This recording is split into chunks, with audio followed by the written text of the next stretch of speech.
अथ श्री सूर्य कवच स्तोत्रम्। भास्करो मे शिरः पातु ललाटं लोकबान्धवः। कपोलौ त्रयीमयः पातु नासिकां विश्वरूपभृत्। नेत्रं चाधोक्षजः पातु कण्ठं सप्ताश्ववाहनः। मार्तण्डो मे भुजौ पातु कक्षौ पातु दिवाकरः। पातु मे हृदयं पूषा वक्षः पातु तमोहरः। कुक्षिं मे मिहिरो नाभिं वेदान्तगोचरः। द्युमणिर्मे कटिं पातु गुह्यं मे अब्जबान्धवः। पातु मे जानुनी सूर्यो ऊरू पात्वुरुविक्रमः। चित्रभानुः पातु जानुनी पद्मिनी प्रियः। जङ्घे पातु सहस्रांशुः पादौ सर्वसुरार्चितः। सर्वाङ्गे पातु लोकेशो बुद्धिसिद्धिगुणप्रदः। सहस्रभानुर्मे विद्यां पातु तेजः प्रभाकरः। अहोरात्रौ सदा पातु कर्मसाक्षी परन्तपः। आदित्यकवचं पुण्यं यः पठेत् सततं शुचिः। सर्वरोगविनिर्मुक्तो सर्वोपद्रववर्जितः। तापत्रयविहीनः सन् सर्वसिद्धिमवाप्नुयात्। संवत्सरेण कालेन सुवर्णतनुतामुरजेत्। क्षयापस्मारकुष्ठादि गुल्मव्याधिविवर्जितः। सर्वप्रसादसिद्धात्मा सर्वाभीष्टफलं लभेत्। आदित्यवासरे स्नात्वा कृत्वा पायसमुत्तमम् अर्कपत्रे तु निक्षिप्य दानं कुर्याद्विचक्षणः।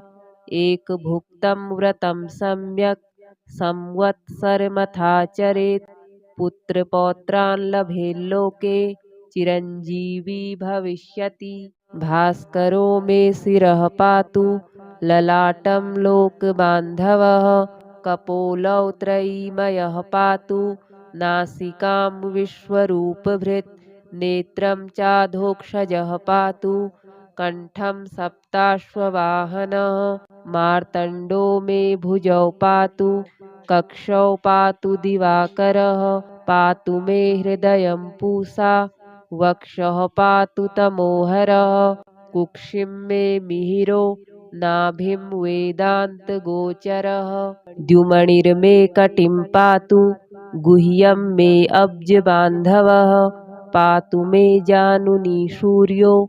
ऊरू पात्वुरुविक्रमः। चित्रभानुः पातु जानुनी पद्मिनी प्रियः। जङ्घे पातु सहस्रांशुः पादौ सर्वसुरार्चितः। सर्वाङ्गे पातु लोकेशो बुद्धिसिद्धिगुणप्रदः। सहस्रभानुर्मे विद्यां पातु तेजः प्रभाकरः। अहोरात्रौ सदा पातु कर्मसाक्षी परन्तपः। आदित्यकवचं पुण्यं यः पठेत् सततं शुचिः। सर्वरोगविनिर्मुक्तो सर्वोपद्रववर्जितः। तापत्रयविहीनः सन् सर्वसिद्धिमवाप्नुयात्। संवत्सरेण कालेन सुवर्णतनुतामुरजेत्। क्षयापस्मारकुष्ठादि गुल्मव्याधिविवर्जितः। सर्वप्रसादसिद्धात्मा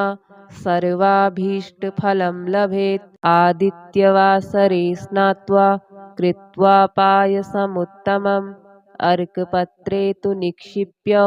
दानं कुर्याद्विचक्षणः। एकभुक्तं व्रतं सम्यक् संवत्सरमथाचरेत्।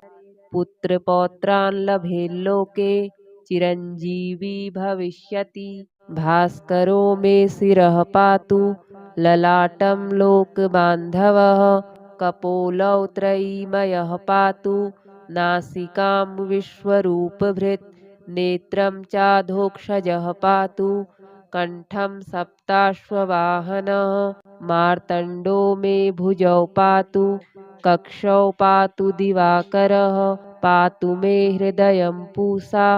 वक्षः पातु तमोहरः कुक्षिं मे मिहिरो नाभिं वेदान्तगोचरः द्युमणिर्मे कटिं पातु गुह्यं मे अब्जबान्धवः पातु मे जानुनी सूर्यो ऊरू पात्वुरुविक्रमः चित्रभानुश्रदा पातु जानुनी पद्मिनी प्रियः जङ्घे पातु सहस्रांशुः पादौ सर्वशुरार्चितः सर्वाङ्गे पातु लोकेशो बुद्धिसिद्धिगुणप्रदः सहस्रभानुर्मे विद्यां पातु तेजः प्रभाकरः अहोरात्रौ सदा पातु कर्मसाक्षी परन्तपः आदित्यकवचं पुण्यं यः पठेत् सततं शुचिः सर्वरोगविनिर्मुक्तो सर्वोपद्रववर्जितः तापत्रयविहीनः सन् सर्वसिद्धिमवाप्नुयात् संवत्सरेण कालेन सुवर्णतनुतामुरजेत् क्षयापश्मारकुष्ठादि गुल्मव्याधिविवर्जितः सर्वप्रसादसिद्धात्मा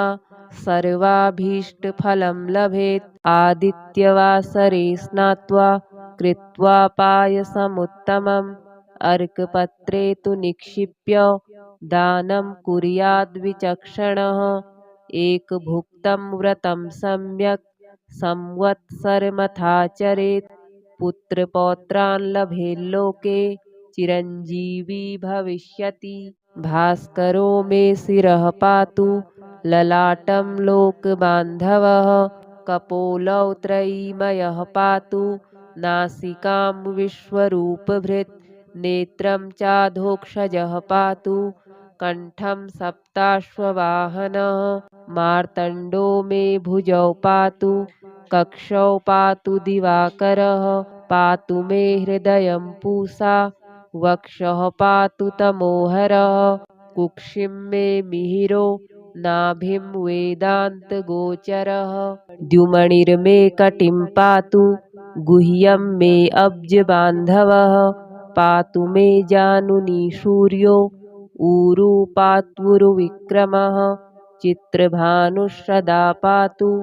जानुनी पद्मिनी प्रियः जङ्घे पातु सहस्रांशुः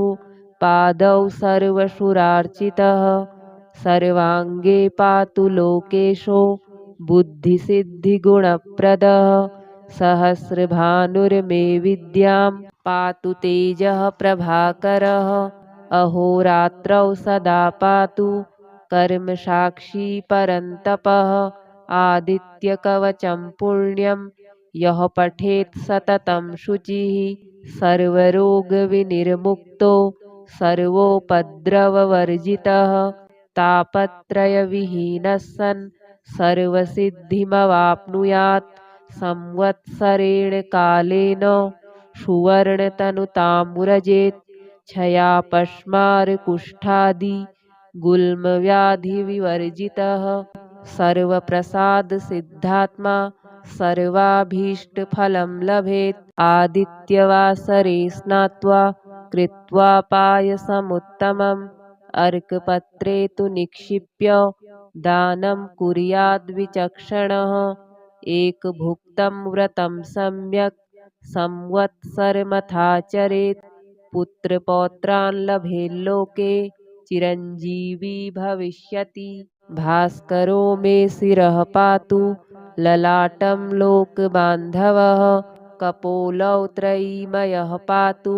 नासिकां विश्वरूपभृत् नेत्रं चाधोक्षजः पातु कण्ठं सप्ताश्ववाहनः मार्तण्डो मे भुजौ पातु कक्षौ पातु दिवाकरः पातु मे हृदयं पूषा वक्षः पातु तमोहरः कुक्षिं मे मिहिरो नाभिं वेदान्तगोचरः द्युमणिर्मे कटिं पातु गुह्यं मे अब्जबान्धवः पातु मे जानुनी सूर्यो ऊरू पात्वुरुविक्रमः चित्रभानुश्रदा पातु जानुनी पद्मिनी प्रियः जङ्घे पातु सहस्रांशुः पादौ सर्वशुरार्चितः सर्वाङ्गे पातु लोकेशो बुद्धिसिद्धिगुणप्रदः सहस्रभानुर्मे विद्यां पातु तेजः प्रभाकरः अहोरात्रौ सदा पातु कर्मसाक्षी परन्तपः आदित्यकवचं पुण्यं यः पठेत् सततं शुचिः सर्वरोगविनिर्मुक्तो सर्वोपद्रववर्जितः तापत्रयविहीनः सन् सर्वसिद्धिमवाप्नुयात् संवत्सरेण कालेन सुवर्णतनुतामुरजेत् क्षयापश्मारकुष्ठादि गुल्मव्याधिविवर्जितः सर्वप्रसादसिद्धात्मा सर्वाभीष्टफलं लभेत् आदित्यवासरे स्नात्वा कृत्वा पायसमुत्तमम् अर्कपत्रे तु निक्षिप्य दानं कुर्याद्विचक्षणः एकभुक्तं व्रतं सम्यक् संवत्सरमथाचरेत् पुत्रपौत्रान् लभेल्लोके चिरञ्जीवी भविष्यति भास्करो मे शिरः पातु ललाटं लोकबान्धवः कपोलौ त्रयीमयः पातु नासिकां विश्वरूपभृत् नेत्रं चाधोक्षजः पातु कण्ठं सप्ताश्ववाहनः मार्तण्डो मे भुजौ पातु कक्षौ पातु दिवाकरः पातु मे हृदयं पूषा वक्षः पातु तमोहरः कुक्षिं मे मिहिरो नाभिं वेदान्तगोचरः द्युमणिर्मे कटिं पातु गुह्यं मे अब्जबान्धवः पातु मे जानुनी सूर्यो ऊरू पात्वुरुविक्रमः चित्रभानुश्रदा पातु जानुनी पद्मिनी प्रियः जङ्घे पातु सहस्रांशुः पादौ सर्वशुरार्चितः सर्वाङ्गे पातु लोकेशो बुद्धिसिद्धिगुणप्रदः सहस्रभानुर्मे विद्यां पातु तेजः प्रभाकरः अहोरात्रौ सदा पातु कर्मसाक्षी परन्तपः आदित्यकवचं पुण्यं यः पठेत् सततं शुचिः सर्वरोगविनिर्मुक्तो सर्वोपद्रववर्जितः तापत्रयविहीनः सन् सर्वसिद्धिमवाप्नुयात् संवत्सरेण कालेन सुवर्णतनुतामुरजेत् क्षयापश्मारकुष्ठादि गुल्मव्याधिविवर्जितः सर्वप्रसादसिद्धात्मा सर्वाभीष्टफलं लभेत् आदित्यवासरे स्नात्वा कृत्वा पायसमुत्तमम् अर्कपत्रे तु निक्षिप्य दानं कुर्याद्विचक्षणः एकभुक्तं व्रतं सम्यक् संवत्सरमथाचरेत् पुत्रपौत्रान् लभेल्लोके चिरञ्जीवी भविष्यति भास्करो मे शिरः पातु ललाटं लोकबान्धवः कपोलौ त्रयीमयः पातु नासिकां विश्वरूपभृत् नेत्रं चाधोक्षजः पातु कण्ठं सप्ताश्ववाहनः मार्तण्डो मे भुजौ पातु कक्षौ पातु दिवाकरः पातु मे हृदयं पूषा वक्षः पातु तमोहरः कुक्षिं मे मिहिरो नाभिं वेदान्तगोचरः द्युमणिर्मे कटिं पातु गुह्यं मे अब्जबान्धवः पातु मे जानुनी सूर्यो ऊरू पात्वुरुविक्रमः चित्रभानुश्रदा पातु जानुनी पद्मिनी प्रियः जङ्घे पातु सहस्रांशुः पादौ सर्वशुरार्चितः सर्वाङ्गे पातु लोकेशो बुद्धिसिद्धिगुणप्रदः सहस्रभानुर्मे विद्यां पातु तेजः प्रभाकरः अहोरात्रौ सदा पातु कर्मसाक्षी परन्तपः आदित्यकवचं पुण्यं यः पठेत् सततं शुचिः सर्वरोगविनिर्मुक्तो सर्वोपद्रववर्जितः तापत्रयविहीनः सन् सर्वसिद्धिमवाप्नुयात् संवत्सरेण कालेन सुवर्णतनुतामुरजेत् क्षयापश्मारकुष्ठादि गुल्मव्याधिविवर्जितः सर्वप्रसादसिद्धात्मा सर्वाभीष्टफलं लभेत् आदित्यवासरे स्नात्वा कृत्वा पायसमुत्तमम् अर्कपत्रे तु निक्षिप्य दानं कुर्याद्विचक्षणः एकभुक्तं व्रतं सम्यक् संवत्सरमथाचरेत् पुत्रपौत्रान् लभेल्लोके चिरञ्जीवी भविष्यति भास्करो मे शिरः पातु ललाटं लोकबान्धवः कपोलौ त्रयीमयः पातु नासिकां विश्वरूपभृत् नेत्रं चाधोक्षजः पातु कण्ठं सप्ताश्ववाहनः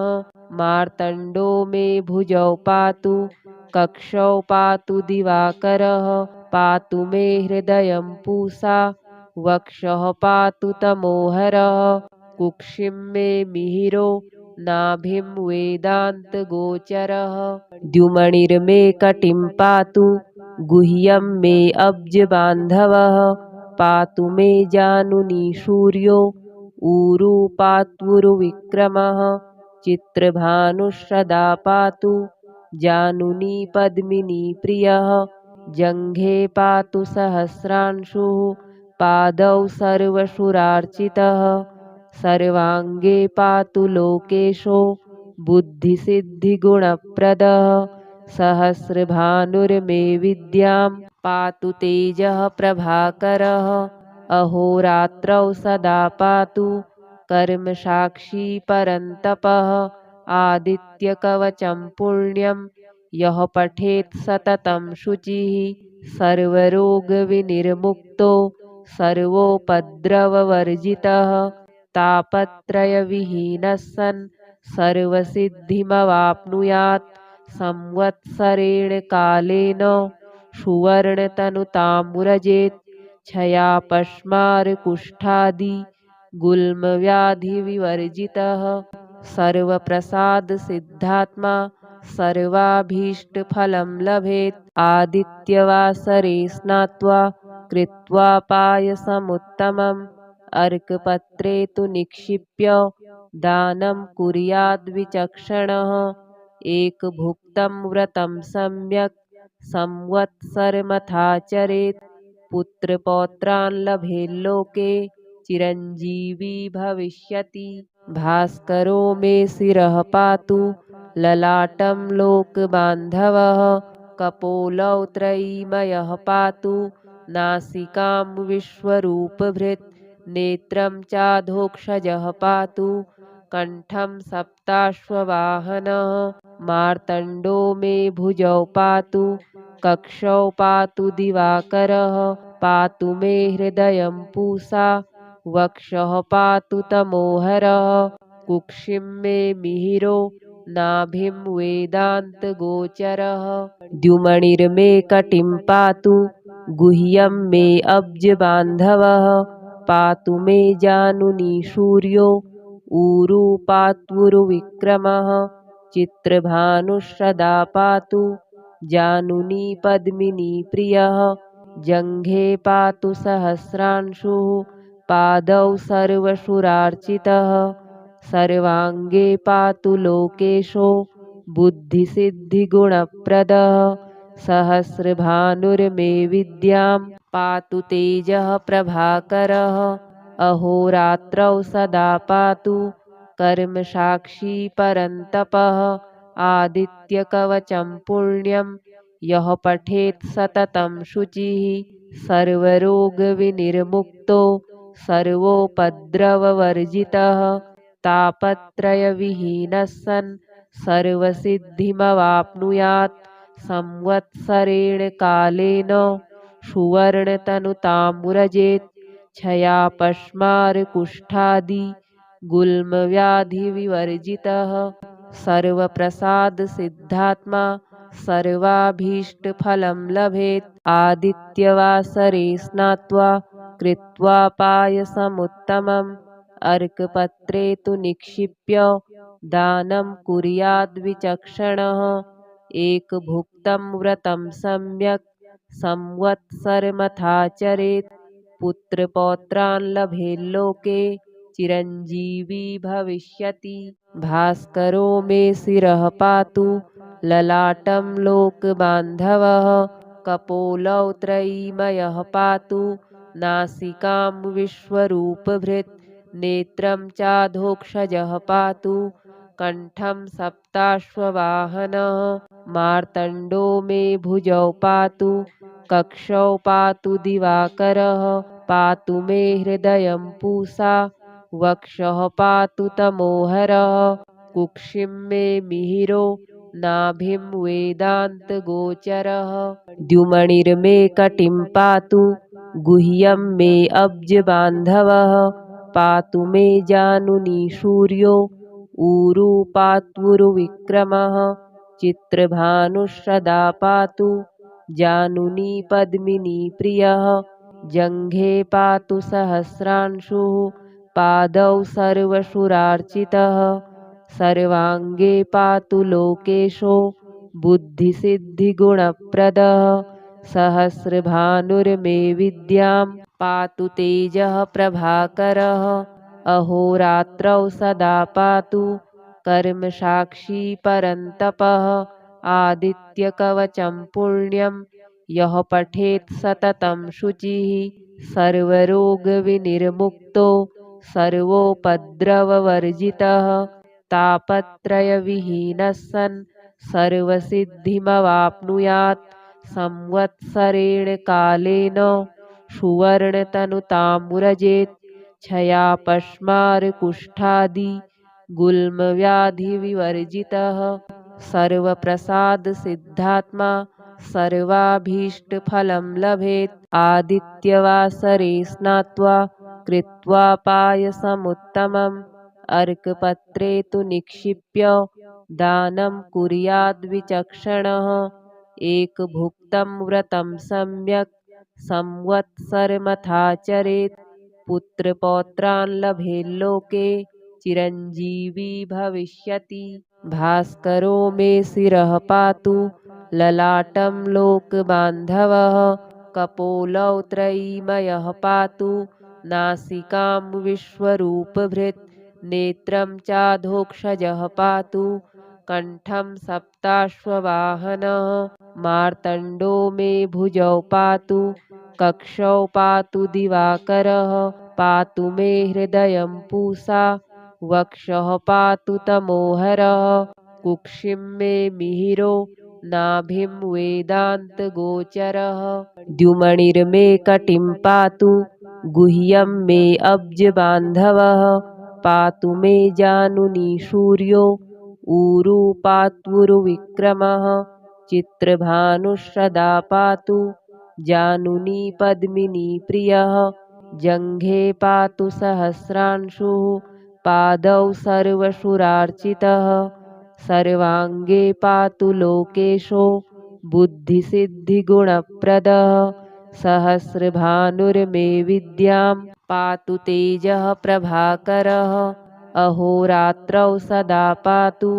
कर्मसाक्षी परन्तपः आदित्यकवचं पुण्यं यः पठेत् सततं शुचिः सर्वरोगविनिर्मुक्तो सर्वोपद्रववर्जितः तापत्रयविहीनः सन् सर्वसिद्धिमवाप्नुयात् संवत्सरेण कालेन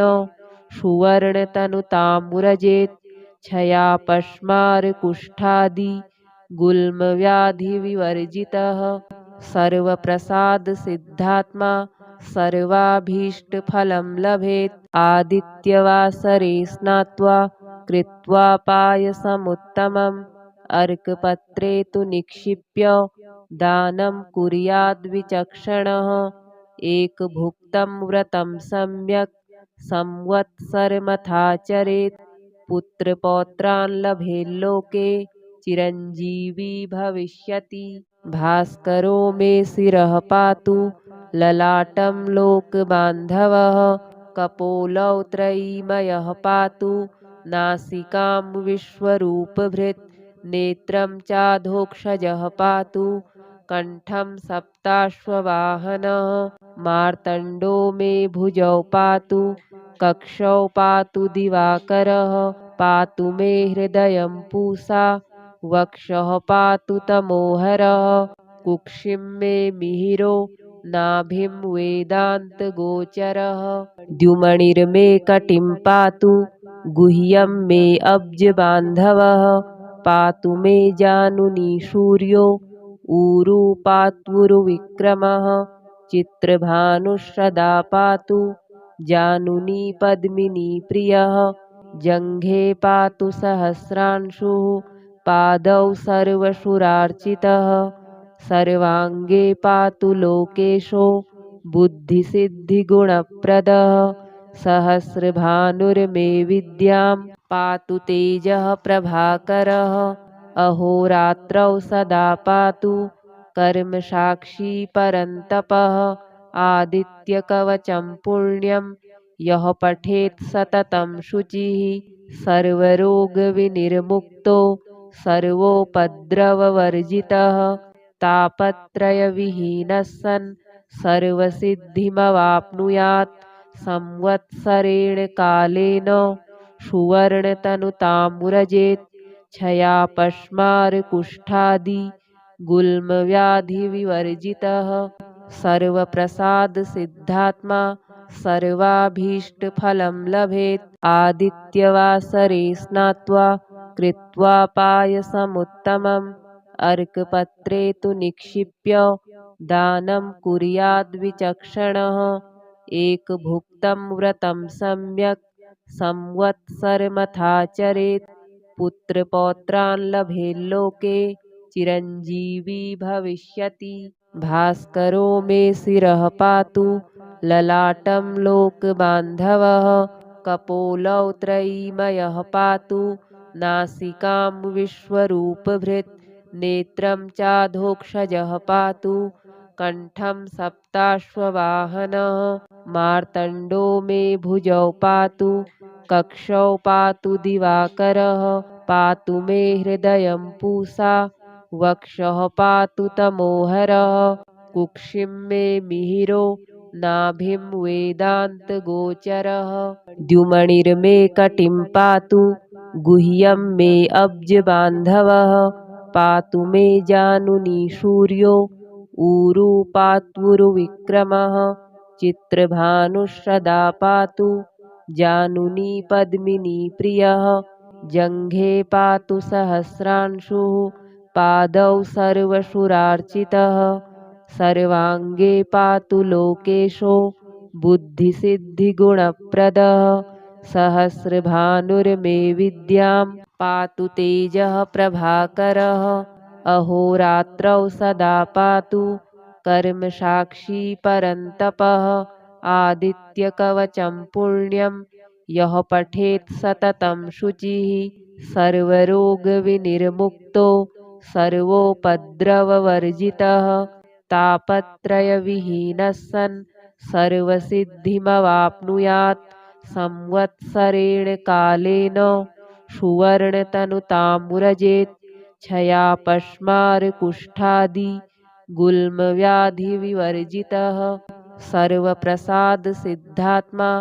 सर्वाभीष्टफलं लभेत् आदित्यवासरे स्नात्वा कृत्वा पायसमुत्तमम् अर्कपत्रे तु निक्षिप्य दानं कुर्याद्विचक्षणः एकभुक्तं व्रतं सम्यक् संवत्सरमथाचरेत् पुत्रपौत्रान् लभेल्लोके चिरञ्जीवी भविष्यति। भास्करो मे शिरः पातु ललाटं लोकबान्धवः कपोलौ त्रयीमयः पातु नासिकां विश्वरूपभृत् नेत्रं चाधोक्षजः पातु कण्ठं सप्ताश्ववाहनः मार्तण्डो मे भुजौ पातु कक्षौ पातु दिवाकरः पातु मे हृदयं पूषा वक्षः पातु तमोहरः कुक्षिं मे मिहिरो नाभिं वेदान्तगोचरः द्युमणिर्मे कटिं पातु गुह्यं मे अब्जबान्धवः पातु मे जानुनी सूर्यो ऊरू पात्वुरुविक्रमः चित्रभानुश्रदा पातु जानुनी पद्मिनी प्रियः जङ्घे पातु सहस्रांशुः पादौ सर्वशुरार्चितः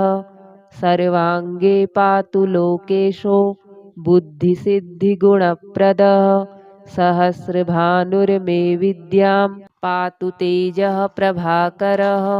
अहोरात्रौ सदा पातु कर्मसाक्षी परन्तपः आदित्यकवचं पुण्यं यः पठेत् सततं शुचिः सर्वरोगविनिर्मुक्तो सर्वोपद्रववर्जितः तापत्रयविहीनः सन् सर्वसिद्धिमवाप्नुयात् संवत्सरेण कालेन सुवर्णतनुतामुरजेत् क्षयापश्मारकुष्ठादि गुल्मव्याधिविवर्जितः सर्वप्रसादसिद्धात्मा सर्वाभीष्टफलं लभेत् आदित्यवासरे स्नात्वा कृत्वा पायसमुत्तमम् अर्कपत्रे तु निक्षिप्य दानं कुर्याद्विचक्षणः एकभुक्तं व्रतं सम्यक् संवत्सरमथाचरेत् पुत्रपौत्रान् लभेल्लोके चिरञ्जीवी भविष्यति भास्करो मे शिरः पातु ललाटं लोकबान्धवः कपोलौ त्रयीमयः पातु नासिकां विश्वरूपभृत् नेत्रं चाधोक्षजः पातु कण्ठं सप्ताश्ववाहनः मार्तण्डो मे भुजौ पातु कक्षौ पातु दिवाकरः पातु मे हृदयं पूषा वक्षः पातु तमोहरः कुक्षिं मे मिहिरो नाभिं वेदान्तगोचरः द्युमणिर्मे कटिं पातु गुह्यं मे अब्जबान्धवः पातु मे जानुनी सूर्यो ऊरू पात्वुरुविक्रमः चित्रभानुश्रदा पातु जानुनी पद्मिनी प्रियः जङ्घे पातु सहस्रांशुः पादौ सर्वशुरार्चितः सर्वाङ्गे पातु लोकेशो बुद्धिसिद्धिगुणप्रदः सहस्रभानुर्मे विद्यां पातु तेजः प्रभाकरः अहोरात्रौ सदा पातु कर्मसाक्षी परन्तपः आदित्यकवचं पुण्यं यः पठेत् सततं शुचिः सर्वरोगविनिर्मुक्तो सर्वोपद्रववर्जितः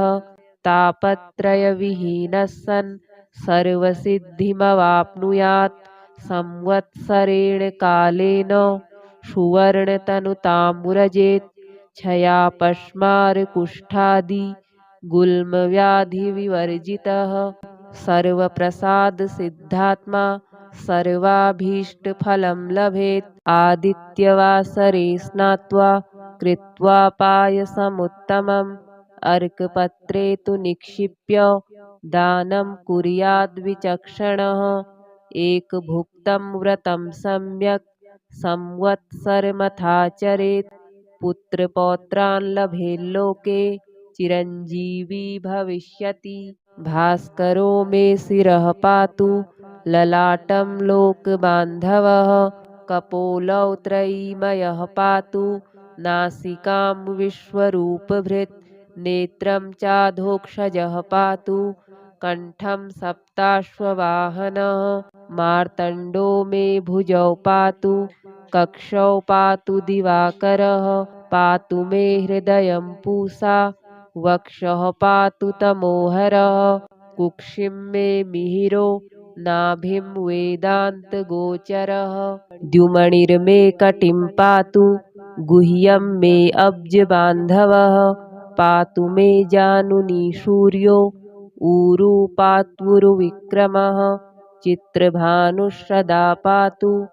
जानुनी पद्मिनी प्रियः जङ्घे पातु सहस्रांशुः पादौ सर्वशुरार्चितः सर्वाङ्गे पातु लोकेशो बुद्धिसिद्धिगुणप्रदः सहस्रभानुर्मे विद्यां पातु तेजः प्रभाकरः अहोरात्रौ सदा पातु कर्मसाक्षी परन्तपः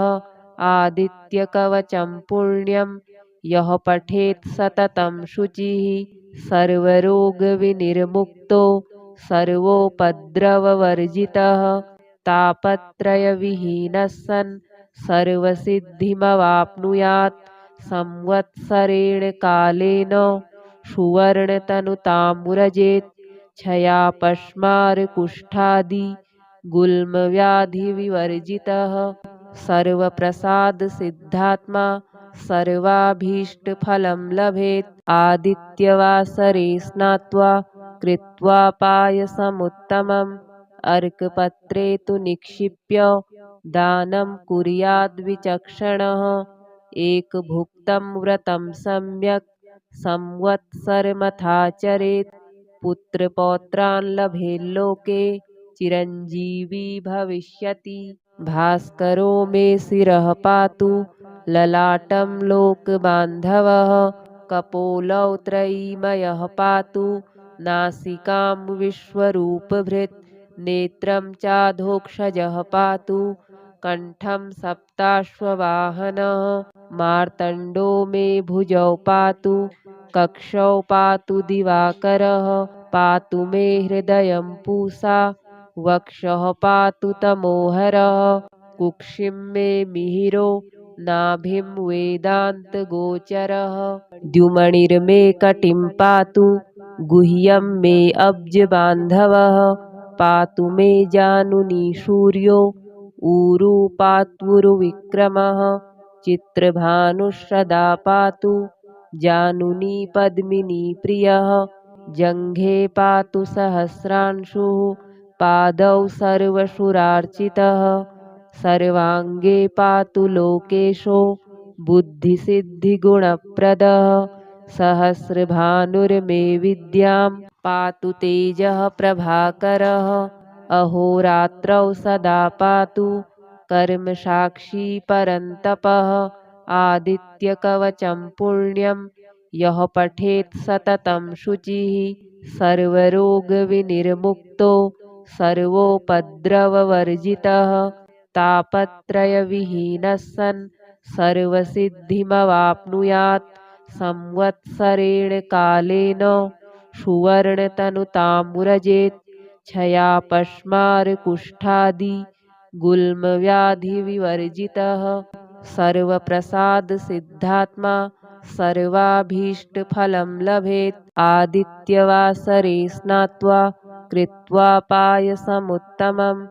अर्कपत्रे तु निक्षिप्य दानं कुर्याद्विचक्षणः एकभुक्तं व्रतं सम्यक् संवत्सरमथाचरेत् पुत्रपौत्रान् लभेल्लोके चिरञ्जीवी भविष्यति भास्करो मे शिरः पातु ललाटं लोकबान्धवः कपोलौ त्रयीमयः पातु नासिकां विश्वरूपभृत् नेत्रं चाधोक्षजः पातु कण्ठं सप्ताश्ववाहनः मार्तण्डो मे भुजौ पातु कक्षौ पातु दिवाकरः पातु मे हृदयं पूषा वक्षः पातु तमोहरः कुक्षिं मे मिहिरो नाभिं वेदान्तगोचरः द्युमणिर्मे कटिं पातु गुह्यं मे अब्जबान्धवः पातु मे जानुनी सूर्यो ऊरू पात्वुरुविक्रमः चित्रभानुश्रदा पातु जानुनी पद्मिनी प्रियः जङ्घे पातु सहस्रांशुः पादौ सर्वशुरार्चितः सर्वाङ्गे पातु लोकेशो बुद्धिसिद्धिगुणप्रदः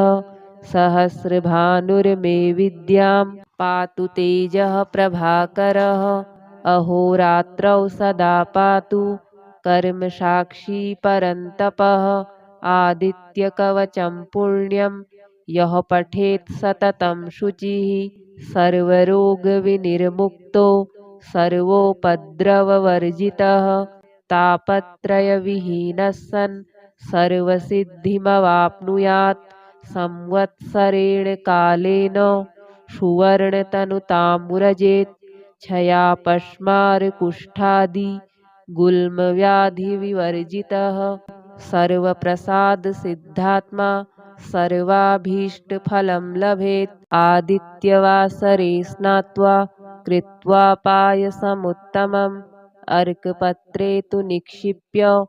दानं कुर्याद्विचक्षणः एकभुक्तं व्रतं सम्यक् संवत्सरमथाचरेत् पुत्रपौत्रान् लभेल्लोके चिरञ्जीवी भविष्यति भास्करो मे शिरः पातु ललाटं लोकबान्धवः कपोलौ त्रयीमयः पातु नासिकां विश्वरूपभृत् नेत्रं चाधोक्षजः पातु कण्ठं सप्ताश्ववाहनः मार्तण्डो मे भुजौ पातु कक्षौ पातु दिवाकरः पातु मे हृदयं पूषा वक्षः पातु तमोहरः कुक्षिं मे मिहिरो नाभिं वेदान्तगोचरः द्युमणिर्मे कटिं पातु गुह्यं मे अब्जबान्धवः पातु मे जानुनी सूर्यो ऊरू पात्वुरुविक्रमः चित्रभानुः पातु जानुनी पद्मिनी प्रियः जङ्घे पातु सहस्रांशुः पादौ सर्वसुरार्चितः सर्वाङ्गे पातु लोकेशो बुद्धिसिद्धिगुणप्रदः सहस्रभानुर्मे विद्यां पातु तेजः प्रभाकरः अहोरात्रौ सदा पातु कर्मसाक्षी परन्तपः आदित्यकवचं पुण्यं यः पठेत् सततं शुचिः सर्वरोगविनिर्मुक्तो सर्वोपद्रववर्जितः तापत्रयविहीनः सन् सर्वसिद्धिमवाप्नुयात् संवत्सरेण कालेन सुवर्णतनुतामुरजेत् क्षयापश्मारकुष्ठादि गुल्मव्याधिविवर्जितः सर्वप्रसादसिद्धात्मा सर्वाभीष्टफलं लभेत् आदित्यवासरे स्नात्वा कृत्वा पायसमुत्तमम् अर्कपत्रे तु निक्षिप्य दानं कुर्याद्विचक्षणः एकभुक्तं व्रतं सम्यक् संवत्सरमथाचरेत् पुत्रपौत्रान् लभेल्लोके चिरञ्जीवी भविष्यति भास्करो मे शिरः पातु ललाटं लोकबान्धवः कपोलौ त्रयीमयः पातु नासिकां विश्वरूपभृत् नेत्रं चाधोक्षजः पातु कण्ठं सप्ताश्ववाहनः मार्तण्डो मे भुजौ पातु कक्षौ पातु दिवाकरः पातु मे हृदयं पूषा वक्षः पातु तमोहरः कुक्षिं मे मिहिरो नाभिं वेदान्तगोचरः द्युमणिर्मे कटिं पातु गुह्यं मे अब्जबान्धवः पातु मे जानुनी सूर्यो ऊरू पात्वुरुविक्रमः चित्रभानुः पातु जानुनी पद्मिनी प्रियः जङ्घे पातु सहस्रांशुः पादौ सर्वसुरार्चितः सर्वाङ्गे पातु लोकेशो बुद्धिसिद्धिगुणप्रदः सहस्रभानुर्मे विद्यां पातु तेजः प्रभाकरः अहोरात्रौ सदा पातु कर्मसाक्षी परन्तपः आदित्यकवचं पुण्यं यः पठेत् सततं शुचिः सर्वरोगविनिर्मुक्तो सर्वोपद्रववर्जितः तापत्रयविहीनः सन् सर्वसिद्धिमवाप्नुयात् संवत्सरेण कालेन सुवर्णतनुतामुरजेत् क्षयापश्मारकुष्ठादि गुल्मव्याधिविवर्जितः सर्वप्रसादसिद्धात्मा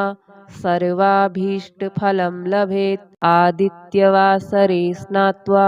कृत्वा पायसमुत्तमम् अर्कपत्रे तु निक्षिप्य दानं कुर्याद्विचक्षणः एकभुक्तं व्रतं सम्यक् संवत्सरमथाचरेत् पुत्रपौत्रान् लभेल्लोके चिरञ्जीवी भविष्यति। भास्करो मे शिरः पातु ललाटं लोकबान्धवः कपोलौ त्रयीमयः पातु नासिकां विश्वरूपभृत् नेत्रं चाधोक्षजः पातु कण्ठं सप्ताश्ववाहनः मार्तण्डो मे भुजौ पातु कक्षौ पातु दिवाकरः पातु मे हृदयं पूषा वक्षः पातु तमोहरः कुक्षिं मे मिहिरो नाभिं वेदान्तगोचरः द्युमणिर्मे कटिं पातु गुह्यं मे अब्जबान्धवः पातु मे जानुनी सूर्यो ऊरू पात्वुरुविक्रमः चित्रभानुः पातु जानुनी पद्मिनी प्रियः जङ्घे पातु सहस्रांशुः पादौ सर्वसुरार्चितः सर्वाङ्गे पातु लोकेशो बुद्धिसिद्धिगुणप्रदः सहस्रभानुर्मे विद्यां पातु तेजः प्रभाकरः अहोरात्रौ सदा पातु कर्मसाक्षी परन्तपः आदित्यकवचं पुण्यं यः पठेत् सततं शुचिः सर्वरोगविनिर्मुक्तो सर्वोपद्रववर्जितः तापत्रयविहीनः सन् सर्वसिद्धिमवाप्नुयात् संवत्सरेण कालेन सुवर्णतनुतामुरजेत् क्षयापश्मारकुष्ठादि गुल्मव्याधिविवर्जितः सर्वप्रसादसिद्धात्मा सर्वाभीष्टफलं लभेत् आदित्यवासरे स्नात्वा कृत्वा पायसमुत्तमम् अर्कपत्रे तु निक्षिप्य दानं कुर्याद्विचक्षणः एकभुक्तं व्रतं सम्यक् संवत्सरमथाचरेत् पुत्रपौत्रान् लभेल्लोके चिरञ्जीवी भविष्यति।